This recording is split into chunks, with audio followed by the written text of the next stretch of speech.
তো কে কী বলছে না বলছে সে কথা কিন্তু আপনাকে কানে নেওয়ারই দরকার নয়। কারণ অনেকে অনেক রকম কথা বলবে। আবার অনেকে বলে থাকেন এফজেডএস ভার্সন নেওয়ার পরে যে শোরুমে যেগুলো সার্ভিস দেওয়া হয় সার্ভিসগুলো আসলে কি নিলে ভালো নাকি না নিলে ভালো হবে, তো সেই বিষয়ে অনেকে অনেক রকম কথা বলে। তো আমি বলি কি, আপনি চোখ বন্ধ করে শোরুম থেকে যে 3 থেকে 4টা সার্ভিস পেয়ে থাকেন, বিভিন্ন শোরুম বিভিন্ন রকম দিয়ে থাকেন, তো সার্ভিসগুলো আপনি নিয়ে নেবেন।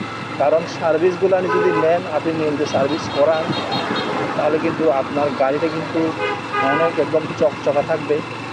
ইঞ্জিনের যাবতীয় কোনো কাজ থাকলেও সব কিছু ওরা করে দিবে। তো আমি বলবো সার্ভিসগুলো নেওয়াই সবচেয়ে ভালো এবং বুদ্ধিমানের কাজ হবে। তো মানুষের কথায় কান না দিয়ে আপনি সার্ভিসগুলো নেবেন, দেখবেন আপনার গাড়ি স্মুথলি চলাফেরা করবে।